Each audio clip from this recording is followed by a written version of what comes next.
No sabías que era sentirte tan lejano, ni que el hambre se comiera tus entrañas. Solo estaba la mirada de un hermano, con la misma incertidumbre en la mirada. Por siempre serán héroes, por siempre serán héroes, por siempre nuestros héroes de Malvinas. Y por siempre serán héroes, por siempre serán héroes, por siempre nuestros héroes de Malvinas. Empezamos a viajar a Malvinas, identificamos 123 tumbas que no estaban identificadas. Algo que los familiares estaban esperando hacía muchísimo tiempo. Venimos a las familias a confirmarles y darles certeza sobre el destino final de su familiar. ¿Le gustaría saber qué pasó con su hermano? Y sí, no sé si cayó el helicóptero o qué pasó. Era su primer hijo varón, lo adoraban tanto. Si nosotros no le habíamos hecho este traslado, no hubiéramos podido identificar estos chicos. Los cuerpos estaban enteros, estaban bien, sanos, no podía creerlo. Su mamá quiere encontrarlo. ¿Me ayudás? Los tiempos y la voluntad de la familia. Nosotros queremos nuestros muchachos en Inglaterra. Estamos un equipo enorme. Pienso que fue una injusticia por lo que pasó con el gobierno que estaba. Era todo mentira, como dice, decía que, por ejemplo, estaba ganando, que tenía todo y al contrario, se estaban muriendo hasta de frío ya, así que... Hoy ingresás y te cuesta encontrar la placa que dice soldado argentino solo conocido por Dios.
El oficial inglés encargado de enterrar a los muertos argentinos en Malvinas escribió un informe que fue entregado al gobierno militar argentino y a la Cruz Roja.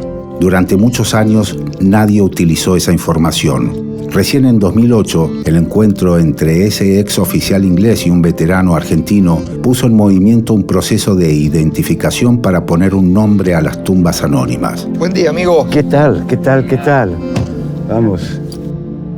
Gracias al trabajo que hizo Jeffrey, se pudo hacer esta labor maravillosa de devolverle la identidad al día de hoy a 119 compañeros. Si no hubiera sido por él, esto hubiera sido muy, muy difícil. Antes era una parte del equipo, después fue un compañero de trabajo, después pasó a ser mi amigo y hoy es parte de mi familia. Hay una dimensión mucha más amplia que solamente el trabajo del proyecto. Hay relaciones entre nosotros que están muy importantes.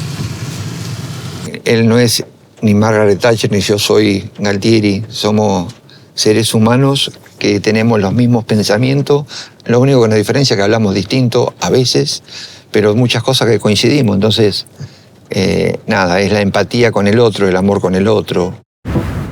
La Junta Militar, como órgano supremo del Estado, comunica al pueblo de la nación argentina que hoy la República, por intermedio de sus Fuerzas Armadas, mediante la concreción exitosa de las Islas Malvinas, Georgias y Sandwich del Sur, para el patrimonio nacional. El 2 de abril de 1982 se inició una guerra entre la Argentina y Gran Bretaña. Fue el último gesto grandilocuente de la dictadura cívico-militar que gobernó el país hasta 1983. El conflicto duró apenas 2 meses y medio, pero le costó la vida a 649 argentinos. En muchos casos las tumbas tardaron décadas para llevar un nombre.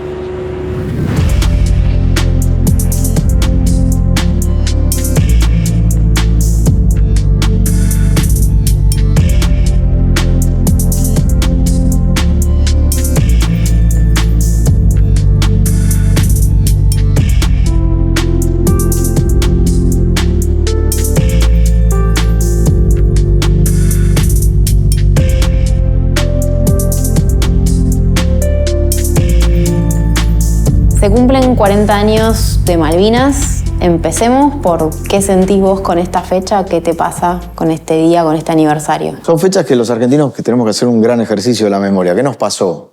Y qué nos había pasado como jóvenes, como pibes que de repente nos vimos en un conflicto armado con una potencia militar como lo que era Gran Bretaña. Uno a los 19, 20 años no está preparado para morir. Uno está preparado para vivir. El proyecto es de vida de un pibe de 19, 20 años, no es un proyecto de muerte. Y eso fue la oferta que la dictadura militar le hizo a miles de jóvenes argentinos. Remitirnos a ese momento es también hacer tú un análisis de todo el recorrido que hicimos en estos 40 años. Todas las cosas que se han conseguido, como primer término, la recuperación de la democracia. Y segundo, entender que Malvinas también es mucho más que esa guerra, ¿no? Esa guerra dejó secuelas en la sociedad. De alguna forma, a todos nos atraviesa la cuestión Malvinas. A 40 años de Malvinas todavía hay soldados que no fueron identificados y que fueron enterrados en Darwin sin identificación como NN. ¿Cómo fue ese proceso de la identificación? Mirá, yo te puedo contar que para nosotros el proceso de identificación comienza el día que sepultamos a nuestros compañeros en los campos de batalla. Muchos de los compañeros que conforman el Cecín La Plata, que fueron tomados prisioneros en el monte London, por ejemplo, tuvieron que sepultar a nuestros propios compañeros.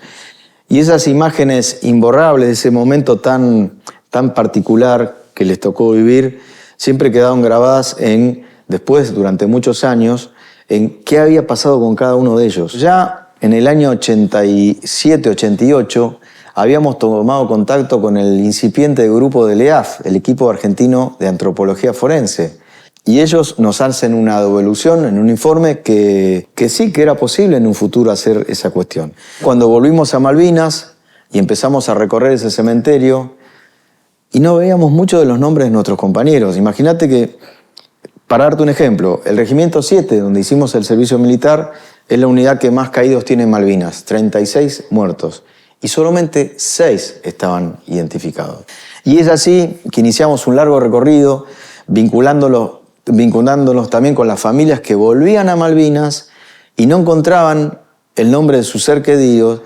Y eso produce algo natural en lo que es hasta antropológicamente en el ser humano, que es tratar de cerrar el duelo, o sea, hacer el duelo, saber cuál fue el destino final de tu ser querido. Muchos de nuestros familiares quedaron durante años esperando que ese hijo, ese nieto, ese esposo, ese hermano vuelva.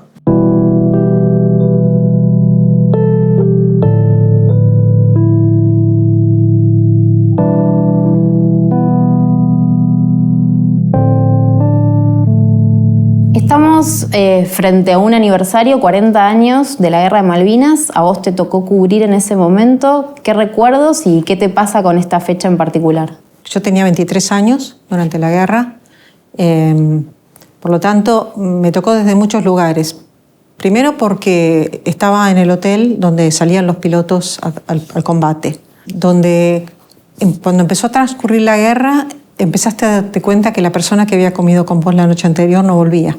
¿Puedes contarnos cómo fue tu rol en el proceso de identificación de los soldados que todavía no habían sido identificados? Un día conocí a un veterano que lo había conocido en 1982, lo volví a encontrar y me dice, ¿tenés un segundo? Y abrió un gran plano del cementerio de Darwin con algunas cruces marcadas en amarillo y me marca una central que estaba en naranja y me dice, yo sé quién es este soldado porque hay un informe que tiene su número de documento pero no está identificado. Todos ellos no están identificados. Su mamá quiere encontrarlo. ¿Me ayudás? Sobre Malvinas no había casi listas, no había listas de deudos. Teníamos que ir a preguntar con el miedo de generar una esperanza falsa. Y lo que me encontré es que todo el mundo nos creyó y que todos decían, lo quiero encontrar. Tenía un nombre, lo bauticé y murió y está sin nombre. ¿Cuál fue el rol que cumplió el Estado en este proceso de identificación? Hubo dos etapas. Una etapa de no es momento, a quién le importa, no entendemos qué quieren hacer. Y una segunda etapa de se hace. La segunda etapa, la puerta, que digamos, quien tenía la llave fue Roger Waters. Era el día de mi cumpleaños, estaba comiendo con la mamá de Malvinas y yo estaba como, ¿qué podemos hacer para que nos hagan caso, para que nos escuchen? Estas mamás quieren eso. Y yo empecé a googlear y veo que venía Roger Waters. Esta es la persona que yo tengo que conectar. Y lo dije en voz alta con mis amigos ahí sentados. Y este amigo mío, Gonzalo Janín, me dijo, yo tengo el mail de Roger Waters. Y fue una casualidad porque si él no pasaba esa noche, yo nunca hubiese llegado a Roger Waters. Y le escribí. Y yo le pedí que simplemente fuera la voz de las madres. Y él empezó a ofrecer cosas. Entonces me dijo, voy a la Argentina, voy a ir a ver a la presidenta, Cristina Kirchner, decime qué querés que le diga. Y yo tímidamente le mandé 5 puntos que necesitaba que le dijera. Después pasó que tuvo esa reunión y al otro día me llamó Oscar Parrilli. Y me dijo, ¿puede venir el 13 de marzo de 2012?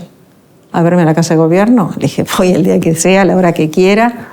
Y ahí fui. Y estaban él y Julio Lac, que era el ministro de Justicia. Y yo fui con el informe de Jeffrey Cardoso, otra figura clave en la identificación, porque fue el coronel inglés que cuando llegó a las islas el 14 de junio de 1982, le tocó la tremenda y difícil tarea de recoger los cuerpos de los soldados argentinos de los campos de batalla para darles una honorífica sepultura. Y ese informe yo se lo di al gobierno argentino, una fotocopia, y me dijeron, bueno, si usted de acá al 27 de marzo trae más firmas, consentimiento de las madres, con una carta dirigida a la presidenta, vamos a pensar qué hacer. Y fuimos. Y trajimos 37 firmas, y a partir de ahí empezamos a tener reuniones en el Ministerio de Justicia, y bueno, empezó como un trabajo del Estado, y Cristina Kirchner lo anunció el 2 de abril de 2012.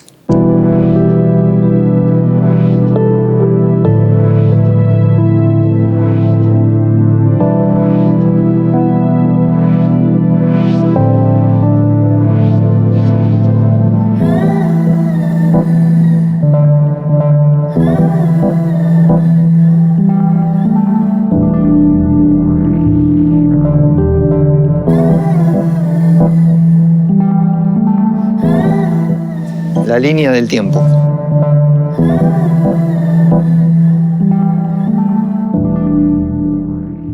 Toda la historia es un círculo y volvemos siempre a algo que se ha pasado antes, me parece. 1950. Yo nací en 50. ¿Y tú? Te falta un número más, 61. Lo que se pasa entre mi nacimiento y el tuyo. La primera expedición, Tratado Antártico, la resolución. Yo tenía 12 años.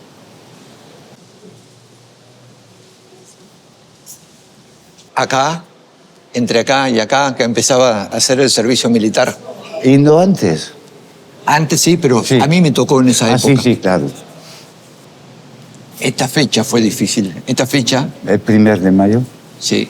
Es donde nosotros tomamos conciencia de lo que realmente era. No iba a pasar nada. Pero fue el primer bombardeo, el primer... Sí, claro. Entonces, esta fecha nos marcó, no era una joda.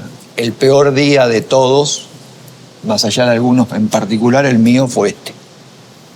El 14. El 14, con la última bomba que cae donde mueren los compañeros míos en Puerto Argentino. Bueno, el acuerdo que se firmó, y ya teníamos las muestras tomadas, todo lo que se arma para poder hacer la identificación. Y aquí, a fines de 2016, la Cruz Roja me han pedido de ayudar. Y empezamos las exhumaciones en junio de 17. Claro, con la idea. Este equipo, el equipo argentino de antropología forense, es el mejor equipo del mundo. Y todo esto que fueron a las islas, aparte de Luis von der Wide, fueron forenses ingleses, españoles, mexicanos. Es como tener la selección. Jeffrey estuvo de Messi, Maradona, Pelé, los mejores del mundo estaban acá.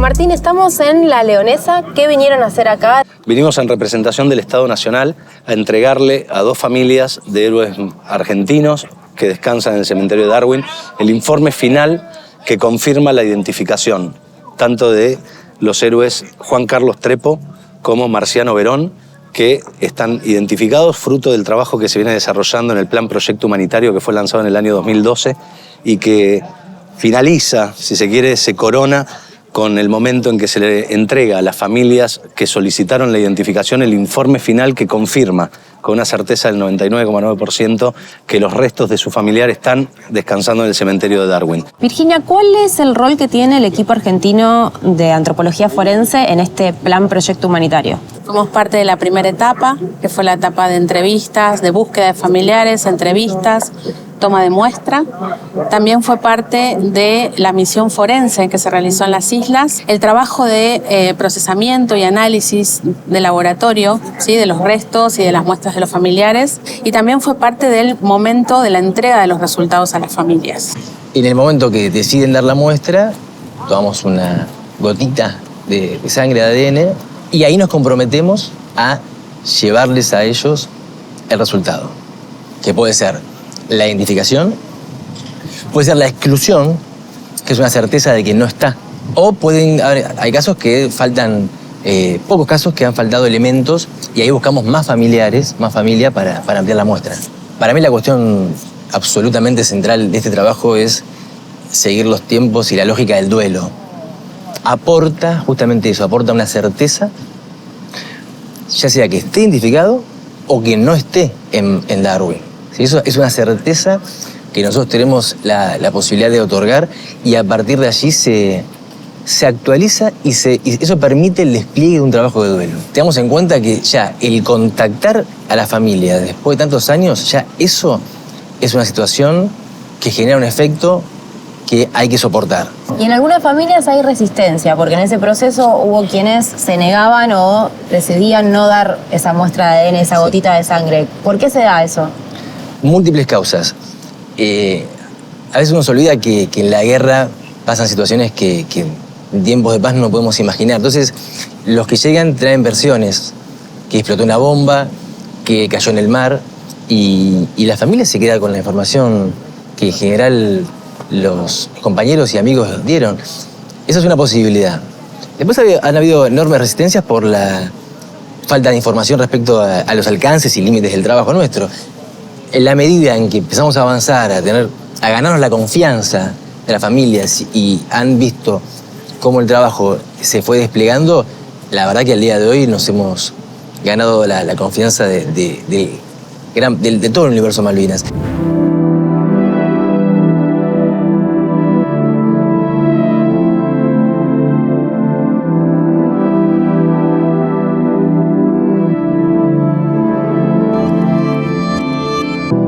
Las reacciones de la familia ante el pedido de muestras para la identificación fueron diversas. Hubo quienes aportaron muestras sin dudar, pero también quienes se negaron al principio por temor o desconocimiento. Pero en cada caso, cuando se logró una identificación positiva, la angustia guardada dio paso a nuevas emociones.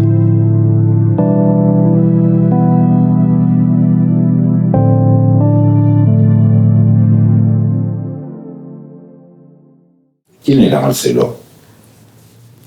Marcelo era un chico, podías como madre que yo digo eso, ¿no? Pero un chico muy, muy especial, muy estudioso, muy decidido, porque ya había terminado la secundaria y sabiendo que le venía ya al servicio militar, quería seguir ciencias económicas.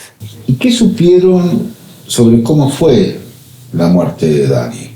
Le habían dado esa noche, la noche de repliegue, ya estaban todos los ingleses estaban tomando Monteloto y ya lo tenían tomado. Entonces él, como vio que tenía en la retaguardia de él, había soldados, amigos de él, camaradas de él, había en retaguardia, fue a avisarles que le dieron orden de repliegue. Y él, en vez de replegarse, primero va a avisar. Y cuando quiere reincorporarse, una ráfaga de ametralladora le atraviesa el cuerpo. ¿Y cómo fue el reconocimiento de la identidad de Daniel? Nosotros nos reunimos la comisión de familiares en la calle Montevideo al 600, capital. Y entre los padres y madres que vivían, ya quedamos pocos y ninguno casi quedó de ellos. Bueno, y charlando, y ninguno queríamos, porque ya decíamos que los cuerpos de nuestros hijos estaban descansando en paz, habían pasado 36 años, y que y que el otro queríamos que remueva la tierra y que ellos están con Dios. Y todos teníamos esa teoría, ¿no? Equivocadas al fin, después reconocimos equivocadas. Bueno, tanto existió la Cruz Roja, tanto sea los brasileños, suizos, franceses. Venían todos los jueves a la comisión. Nosotros éramos muy amigos y seguimos siendo muy amigos del que fue el escribano mayor de la Casa de Gobierno, Natalio Chegaray, que él era el encargado de todo eso. Él manejaba todo. Y nos decía, Coco, hágalo, que no estaba ningún Natalio, ¿sabes lo que pasa? Ya están descansando paz. ¿Qué sabía yo después de tantos años cómo iban a estar los cuerpos y todo? Dice, pero va a haber gente, ¿cómo se le llaman? Los forenses. Los forenses, todo, van a saber hacer las cosas y todo. Bueno, así que accedimos, sí. ¿Cómo fue que le contaron después, que le transmitieron que habían logrado identificar a Dani en el lugar en donde estaba enterrado? ¿Y qué decisión tomaron ustedes después de saber esto? Mirá, yo hablé más que nada con Julio Caos y con Cardoso. Con Jeffrey Cardoso. Y me diciendo que se había hecho el trabajo, una prolijidad tremenda. Y bueno, que los cuerpos estaban enteros, estaban bien, sanos. No podía creerle. Digo, sí, créeme, dice, el idioma del medio, un inglés mezclado con el español. Claro, porque él dice el día que los encontró, ahí viene para que se mantenga el cuerpo, el día que los encontró, en el año 82, 83 habrá empezado. Enero del 83. Enero del 83. Dice que los cubrió, hizo todo como una cosa que usó cosas especiales para mantenerlo. Entonces eso lo pudo mantener hasta el día que cuando él abrió, dice que estaban intactos como él lo había puesto. Que tuvo mucha consideración porque él era tanta la desesperación que tenía por hacer ese trabajo. Y después con todos los forenses, con todos los estudios, se llevaban un buen cuerpo de forenses. ¿Cómo fue ese viaje? Porque es muy distinto. Muy emotivo. Te digo, algo de alegría tuvo también. Alegría, ¿por qué? Por saber que estaba ahí, a medio metro nuestro, estaba el cuerpo de mi hijo. ¿No es cierto?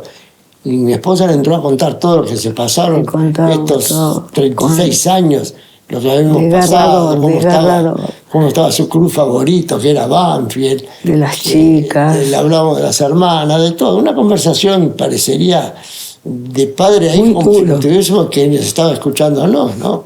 Es muy duro, la verdad. Sí, teníamos el cuerpo de él debajo nuestro, sí. Y que me había dicho que Cardoso, dice, mira, está enterito el cuerpo de tu hijo, como el de todos, ¿Y qué sintieron respecto del resto de los familiares? Porque ustedes fueron en un grupo, me imagino, de familiares, sí. donde ya estaban el primer viaje. El primer viaje. ¿Cómo fue esa relación con el resto de los padres? Y cada uno estaba en su dolor y con el mismo sentir, acompañándonos, abrazándonos, consolándonos entre nosotros. Y ya habíamos, después de tantos años, viste que los duelos se van elaborando. No es que se van achicando, los recuerdos están. Pero los duelos se achican un poco y ya uno va tomando conciencia de lo que le pasó en la vida. Ahora estamos diciendo que entonces estábamos con un espíritu más alegre, si se quiere, sí, de saber que estaba la tumba de él localizada.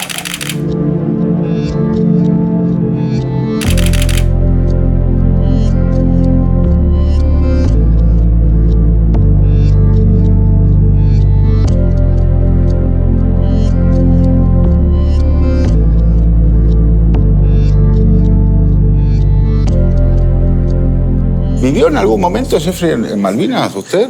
¿Estuvo en algún momento viviendo o no? No, nada. No, solamente... No. Somos como un soldado. Como trabajador. Sí. Acá está. Sí, qué bien. Acá está Fitzroy, que es la bahía Fitzroy. Sí. Bluff Cove. Acá está Puerto Argentino. La bahía. Bien. Los lugares en los que hubo mayores cantidades de batallas son en todo este cordón, en donde está el Monte Kent, el Tumbleton. Sí, más aquí. Más aquí, el Harry. Sí. Aquí no muchos menos, okay. Aquí. Todo esa cantidad de muertos que hubo durante las batallas, que se sepultaban en tumbas de guerra, así se llamaban. Sí.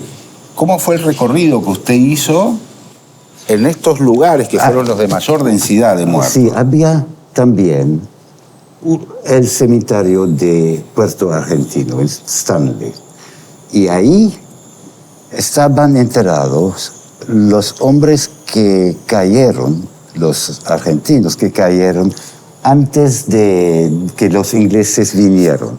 Ellos murieron por bombas y todo, ¿sí? Había quizás 40 en este lugar. Los otros eran enterados por ustedes, pero temporalmente, no eran muy profundo. Como una piedra arriba. No estaban en bolsos, sí, ponchos quizás.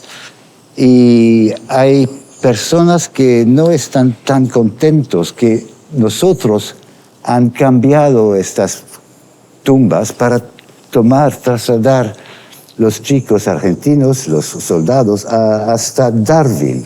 Si nosotros no le habíamos hecho este traslado y que estas tumbas temporarias hubieran quedado sin tocar hasta ahora, no hubiéramos podido identificar estos chicos.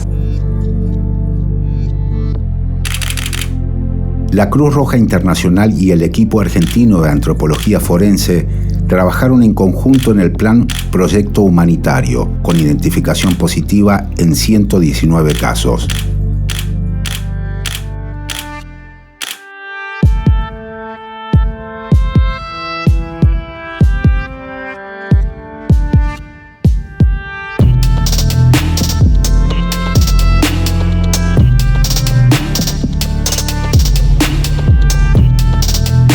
En la ciudad de Saladas, en la provincia de Corrientes. Se dice de esta ciudad que es la cuna de los héroes porque aquí nació el sargento Cabral, que dio su vida para salvar a San Martín. Pero también es el lugar de nacimiento de Marciano Verón. Vinimos hasta aquí a contar su historia.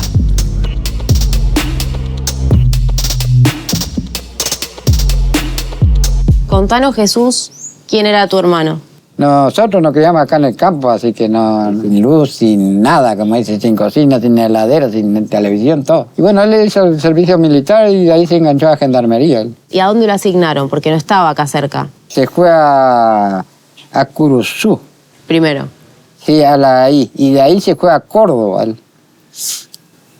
Y bueno, después se fue para Bariloche, donde que el último estaba. Él no estaba para ir a Malvinas, él pidió para ir a Malvinas porque se fue los compañeros nada más. Yo no sabía que mi hermano estuvo en la guerra. Nosotros la noticia tuvimos cuando ya nos avisaron que le derribaron el helicóptero de él. Pues nosotros tuvimos noticia que le derribaron y cayó en el río y que no se encontró nada, ni un cuerpo ni la parte del helicóptero.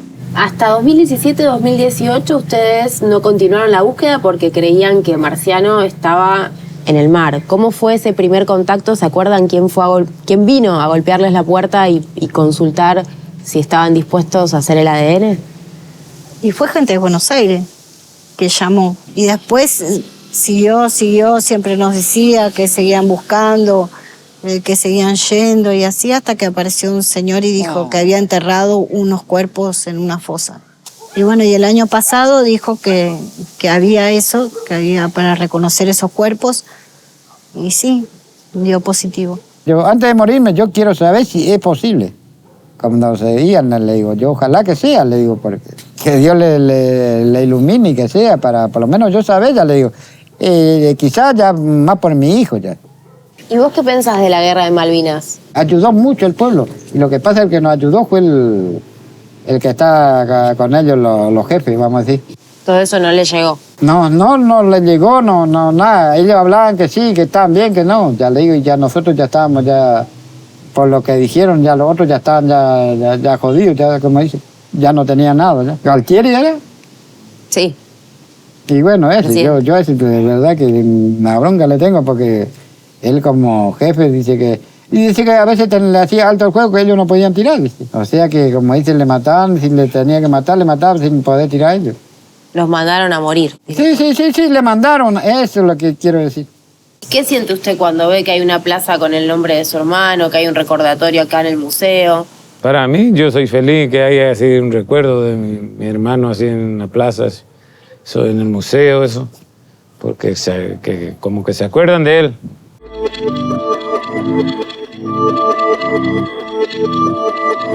Aquí había un crash de un Learjet con 5 personas, 2 tripulantes y 3, me parece, oficiales bastante superiores.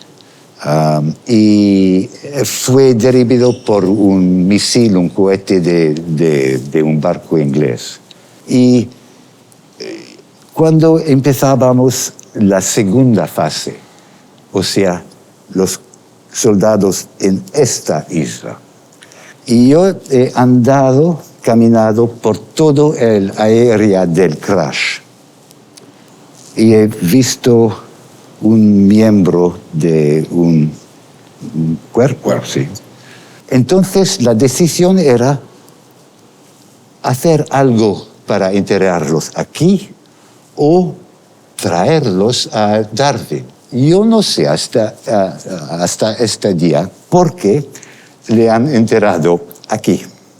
Y la idea del proyecto ahora es traerlos hacia aquí, exhumarlos y traerlos a... Yo no sé, seguramente es ver quién es. Primero ver. Sí. Okay. Y bueno, y la decisión de las familias de hacer. Esta es su decisión, ¿sí? Pero es buena noticia que vamos a quizás identificar los más o menos los últimos, 5. ¿Sí? Claro. Son 5. Teóricamente sí, son en 5. el avión había 5 personas.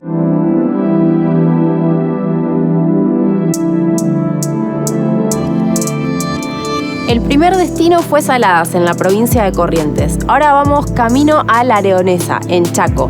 Ahí vamos a visitar a la familia de Juan Carlos Trepo, también acompañando el proceso de identificación que lleva adelante el Estado Nacional. ¿Cómo fue que él se propuso para ir a Malvinas? Él estaba prestando servicio en el Escuadrón 31 Las Lajas. Piden voluntario para ir a Malvinas. Que la situación era difícil y que necesitaban voluntario y si no había voluntario iban a ser voluntariados. Y como si nada, levantó la mano mi hermano pidiendo ser voluntario y le dice, yo quiero ir. Y entonces le dice, ¿usted por qué quiere ir? Porque yo soy soltero, soy de una familia numerosa, somos 10 hermanos y estoy preparado para ir. ¿Qué pasó, Walter, con el helicóptero en el que viajaba tu hermano? Ellos, como tenían que, iban preparados para hacer una emboscada, tenían que pasar sobre la barrera del enemigo y llevaban mucho explosivo y muchas municiones en el helicóptero. Cuando el helicóptero recibe ese impacto en el rotor de la cola del helicóptero, empieza a perder la estabilidad. El capitán Obregón, que era el piloto del helicóptero del ejército argentino, lo trata de estabilizar al helicóptero, pero cae, cuando cae se pone de costado el helicóptero. Estaba el explosivo suelto y el helicóptero prendiendo fuego.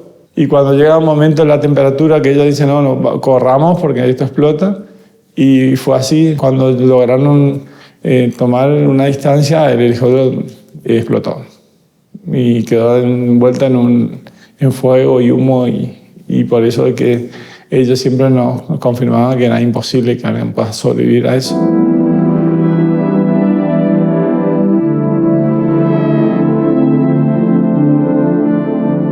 Recuerdo que yo jugaba en el patio cuando veo llegar el jeep de la gendarmería y veo que baja un señor, baja otro señor y el cura del pueblo. Y en eso yo le llamo a mi mamá, y cuando mi mamá ve eso, que era el jefe de escuadrón, el cura y otro gendarme más, escucho que solo empieza a gritar. Mi hermana, que está acá al lado mío, vivía en la casa al lado, y solo escuchaba que decía, Norma, Norma, tu hermano, tu hermano. Y se acerca el padre Pablo, que era en ese entonces el cura del pueblo, y le dice lo que nosotros no queríamos saber, que mi hermano fue a Malvinas y cayó en combate. Solo le abrazaba a mi mamá y le decía, no puede ser. Sí, que no hay otra cosa que contarle la verdad. Y nos abrazaba tanto el padre, el cura, como el comandante de gendarmería que había ido. Y nos decía, su hermano tuvo un accidente en el helicóptero. ¿Cómo puede ser? Mi mamá se agarraba a una planta y no sabía, se parecía que se iba a morir, pobre mi mamá. Era su primer hijo varón, lo adoraban tanto y todo. Recorrimos Campo de Mayo, por todos lados con mi hermana Irene y Ana María, y nunca lo encontramos. Siempre teníamos la esperanza de encontrarlo. Mi mamá decía, tráigame un pedacito de mi hijo. Lo veíamos tan grande, tan señor ya, y ni pensaba que era un pibe todavía, 24, 25 años. Claro, si él desde los 15 ya andaba de ayudante, camionero, ya manejaba, ya andaba en los camiones. Por eso de chico nosotros lo veíamos muy adulto, muy grande ya. A pesar de ser muchos, que por ahí dicen, no son muchos. Vi en mi papá, en mi mamá la depresión, que lo arrastró mal a los dos. Y mi mamá, tantas veces, eso sí, como dice ella, yo vivía en el regazo de mi mamá, esa mirada lejos, y muchas veces decía, mamá, ¿qué te pasa? No me quería contar y después al final me decía, pero a mi hijo siempre miro para afuera porque espero que en algún momento él venga. Y a la noche siempre esa mirada de mi mamá esperando a mi hermano. A la noche la encontramos siempre al pie de la cama rezando por él, para que viniera su hijo todas las noches. Fue una bomba que cayó en la casa que quedó hasta hoy. Eso nunca a pesar que somos orgullosos de él, estamos orgullosos de él, porque hay que tener valor, hay que tener decisión y voluntario, no cualquiera lo hace. Realmente eso no Nos da mucho orgullo.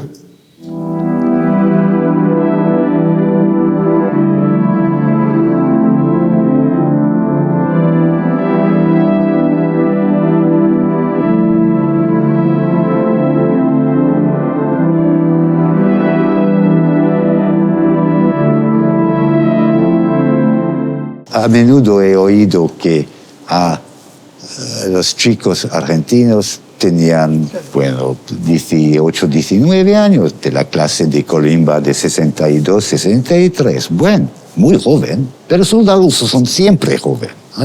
Sí, pero algunos estaban haciendo la carrera y tenían apenas 16 años, cumpliendo 17 y los llevaron. Sí, sí. Misma cosa con nosotros. Los de nuestro lado tenían 17, 18 años, 19, muchísimos. Jeffrey, ¿qué pasaba con los soldados británicos que cayeron en batalla? Sí. ¿Dónde los llevaron? ¿Usted sabe? Pues, sí, inmediatamente como los suyos fueron enterrados donde cayeron y luego hemos hecho la misma cosa que yo he hecho para mi equipo, para los argentinos. Los hemos todos reunidos cerca de Till Inlet. La BBC era con sus cámaras. Cuando las familias han visto esta fosa con bolsillos, con agua, ellos han dicho, no, este es horrible. Nosotros queremos nuestros muchachos en Inglaterra. Este fue la importancia de esta imagen. Hay imágenes que la prensa toma que son absolutamente decisivas. La tradición antes era enterrar el lugar donde murió el soldado. Esta fue la primera vez en nuestra historia donde el gobierno dio permiso para volver, sí. ¿Cuántos soldados argentinos se lograron identificar aquí en Darwin después del trabajo de usted y de EAF? 119. ¿Por qué tiene orgullo de eso, Jeffrey? Porque son en mi corazón. Sí. Y es un milagro que aquí es el hombre. Es un milagro porque esto no se creía que se podía hacer. Es un milagro porque no hablo inglés.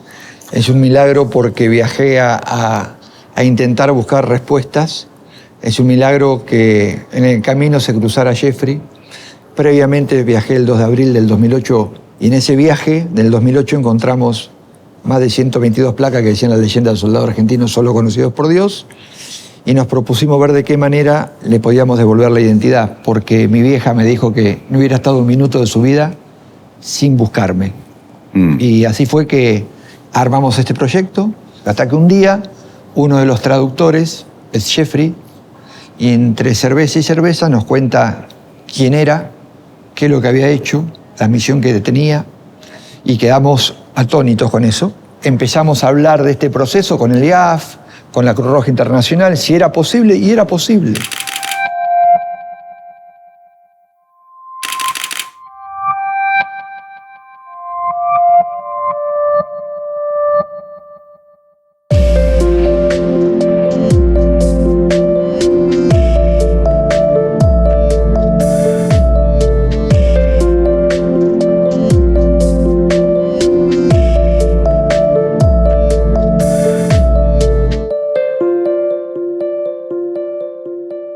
Cuando fuimos a buscar a cada uno de los familiares, abrimos, como bien decías vos recién, un momento muy doloroso, reflotar una historia que cada familia la fue llevando como pudo, hizo el duelo que pudo. Pero a partir de ese momento nació en nosotros una obligación que era esta, que era llegar a darles una respuesta, una certeza. Este es el informe oficial que les va a quedar a ustedes, donde consta toda la tarea que se llevó adelante a partir de que ustedes decidieron donar la muestra de sangre que permitió la identificación y el resultado positivo. Y la idea principal de este encuentro es que usted pueda nuevamente, superando las dificultades, usted y el resto de la familia, obviamente, preguntar lo que quieran, conocer lo que quieran. Las imágenes que se ven acá es lo que encontraron de mi hermano. Exactamente, sí. Todo lo que tiene que ver con fotos es todo el material que nosotros pudimos encontrar en esa sepultura, ¿sí? Como teníamos la certeza de que había explotado el helicóptero, pensamos que jamás íbamos a tener nada, porque si todo eso voló y era ceniza, ¿qué podíamos esperar? Se imagina que todo lo que yo me enteré en Buenos Aires era como que, para mí, por eso ya le digo que cayó en el agua. Y es como dice, ¿a dónde va a encontrar en el agua? Y si no eran ustedes, por lo menos me iba a morir yo que cayó en el agua. Así que... Cada vez que anunciaban que habían reconocido un soldado, como que todos estábamos a la expectativa a ver qué noticia íbamos a tener. El pueblo acá pedía por él, los más viejos, los Claro, lo importante es que se conozcan. Es como dice, acá que todo como dice. Acá como dice, ahí está como dice Cabral y él es el que está ahora. Sí, como dice, todos piden eso. Ese señor Cardoso de las fuerzas inglesas hizo un trabajo excelente, que él se ocupó de que cada cuerpo estuviera identificado en su lugar, en cómo sea lo mejor humanitario. Yo lo conocí al oficial inglés en un acto en Buenos Aires. Y él me contó eso, que él a los gendarmes del Puma lo había puesto en una bolsa y que lo íbamos a encontrar. Exactamente. Y yo le miré nomás porque era un chiquitito así, y yo le miré nomás y dije yo... Me dijo, por decirme algo, nomás dije yo pensé, ¿no? Y encima un inglés, bueno, le miré nomás y dije, bueno... Era todo tal cual. Y ahora, al escucharlo a ustedes, lo que el señor me dijo en su momento era cierto. Nunca quise ir a Malvinas. Cuando nos convocaban para ir, yo dije no, porque para mí mi hermano todavía no está fallecido, porque yo no tengo una tumba, no había un lugar de él. Entonces yo no era lo que yo pretendía.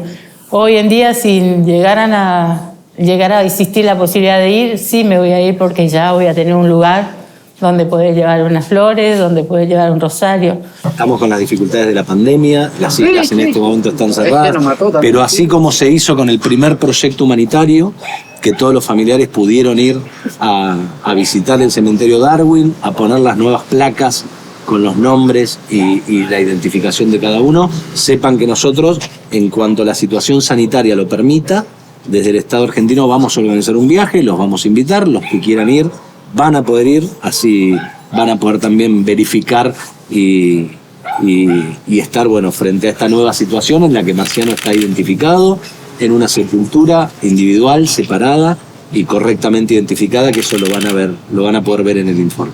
Para nosotros vale mucho. Estoy re agradecido, ya le digo, a los que hicieron, los que procuraron, los que anduvieron. De mi parte estoy re lleno, como dice, del corazón, así que... Hasta el día que Mariano nos dio la noticia, para nosotros nuestro hermano estaba vivo porque nunca supimos de él. Y hoy tenemos la certeza, gracias al trabajo de ustedes, así que haremos nuestro duelo y si Dios quiere, a lo mejor algún día podremos ir a Malvinas y rendirle su homenaje que nunca lo pudimos hacer, ¿no? Y bueno, de esa manera poder cerrar un capítulo doloroso, triste, pero la realidad.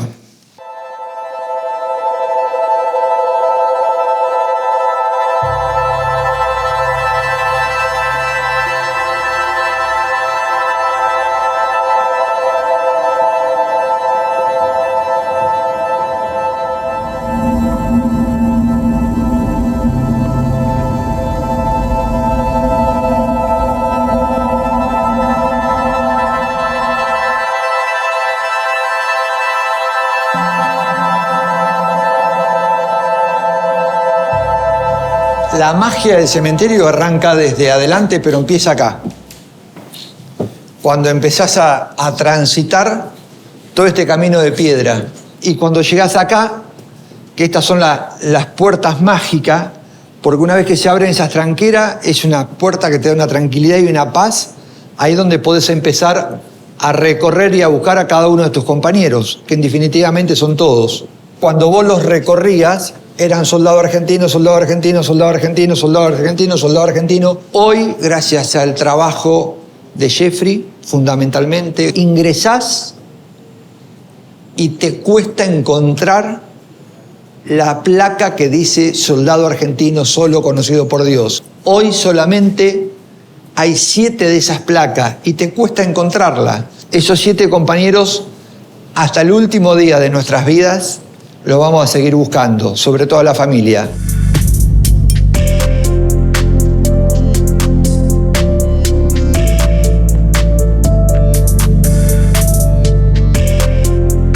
En el proceso de identificación me imagino que no fue lineal ese camino, sino que hubo resistencias, la posibilidad de sanar heridas, pero también de reabrir algunas que quizás ya habían cicatrizado. ¿Cómo fue ese camino de contactar a familiares? Me tengo que remitir a explicarte algunas cuestiones. Volvemos otra vez al regreso de Malvinas y cómo la dictadura armó todo un aparato burocrático estatal de inteligencia y de contrainteligencia que lo dejaron plasmado por escrito, de cómo contar la guerra, qué hacer con los soldados y qué hacer con los familiares de los caídos. Entonces, nos tuvimos que enfrentar a una estructura que habían dejado, como, por ejemplo, te puedo decir, está escrito en esos archivos de inteligencia que lo peor que le podía pasar a las Fuerzas Armadas es que los familiares de los caídos se vincularan con los organismos de derechos humanos. Entonces, primero, explicar que era un proceso posible, y nos enfrentamos a esos dispositivos de organizaciones que quedaron armadas, donde se les negaba el proceso de identidad, sobre que se les decía que esto era imposible, que iba a ser un festival de hueso, pero siempre con ese respeto, digamos, tratando de explicar cuál iban a ser los procedimientos y todas tratar de desandar esa estructura, insisto, que había dejado la dictadura. La verdad que tuvimos muchos acogimientos y por primera vez muchos familiares nos empezaron a contar de lo que eran esos viajes organizados a Malvinas y donde les decían que bueno, que si no encontraban a su familiar querido, que elijan cualquier cruz. Algo que, insisto, es una aberración, algo que choca con la naturalidad del ser humano, sea la cultura, la religión que tengas, de saber a dónde está tu hijo, a dónde está tu hermano, tu padre, tu esposo. Eso también tuvieron que transitar los familiares. Y para nosotros, los últimos olvidados de esta historia fueron y siguen siendo en muchos casos los familiares de nuestros compañeros caídos. Durante muchos años, muchos familiares pensaban que estaban prisioneros, que estaban deambulando, o que estaban en un neuropsiquiátrico o que estaban en la isla Ascensión. Esa es lamentablemente la historia que vivieron los familiares. Lo que sí sucedió es que hoy podemos decir que esa gran mayoría de familiares que no sabían cuál había sido su destino final de sus ser queridos, hoy tienen su nombre y su apellido. Creo que faltan alrededor de 5 o 7 casos.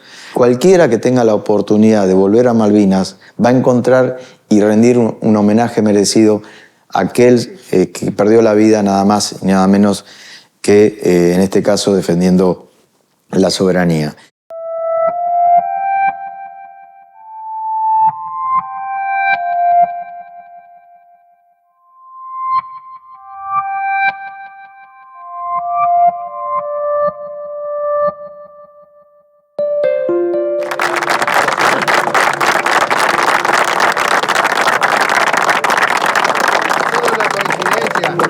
El gendarme Trepo cayó en la zona donde combatió el regimiento, este regimiento, el regimiento 2 Infantería.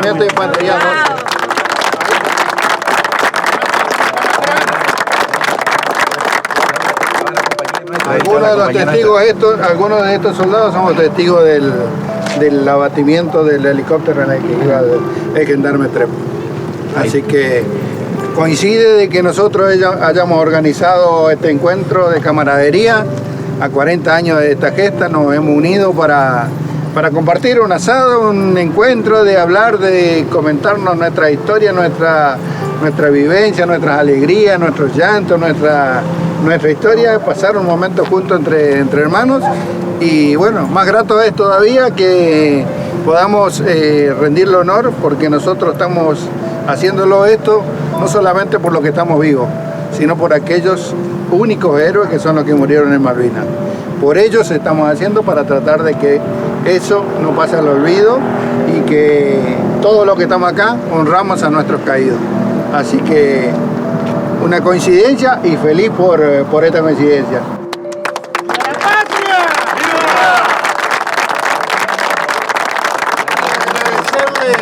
El trabajo, gracias a Dios, que están haciendo estas personas, porque para nosotros es muy importante que ya no diga más en la tumba soldado solo conocido por Dios. Este es un regalo enorme, una satisfacción que llena el corazón y la alegría de nosotros, la familia veterana de guerra.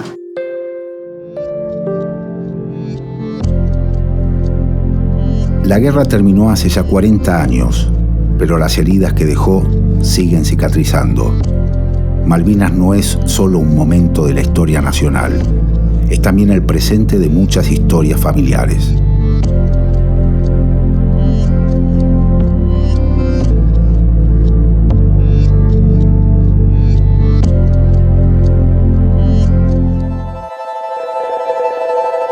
Tenemos humedad dentro de la casa, hasta en las habitaciones de las nenas. Cuando llueve no tenemos gas, ese es el otro tema. El techo, o sea, se está levantando todo completo. Con un viento más se vuela todos los dos techos de las dos casas. El boom de Vaca Muerta del que tanto se habla es para nosotros un problema que se viene dando día a día. Nosotros recibimos por coparticipación un 0,8%, de lo cual obviamente no es representativo para el crecimiento que hemos tenido en estos últimos años en Anieno. Y se empezó a transformar en una cultura también de lo que es la sociedad petrolera. De muchas familias que vienen en búsqueda del oro negro, como le llaman, que es todo lo que es la actividad no convencional, de la promesa de grandes sueldos, ¿no? Y muchas veces esas familias llegan a la localidad, se encuentran con una realidad muy distinta, muy ambigua. La paga es poca y es el negro. Todo el mundo dice que Añelo es la fuente de trabajo, todo el mundo va a encontrar trabajo y cuando llegas acá es medio complicado por ahí. Y tenemos un hospital que no tiene pediatría, que sí tiene un pediatra que viene una vez por semana o cada 15 días a través. ¿Una vez por semana viene el pediatra acá? Lo difícil es traerlos hoy, que la infraestructura no es acorde a lo que debería ser. Yo digo, yo me voy a morir, voy a ver mi pueblo así como está. Y eso yo no quisiera que mi pueblo así porque tengo hijos, nietos. Quiero lo mejor para mis nietos. Pero ya está.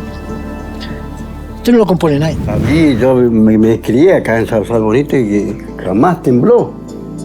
No era algo común. No. Y acá hay muchos que tapan que no, son los petroleros. Cada pozo que fracturan salen volúmenes récord de gas o de petróleo. ¿Para qué lo queremos?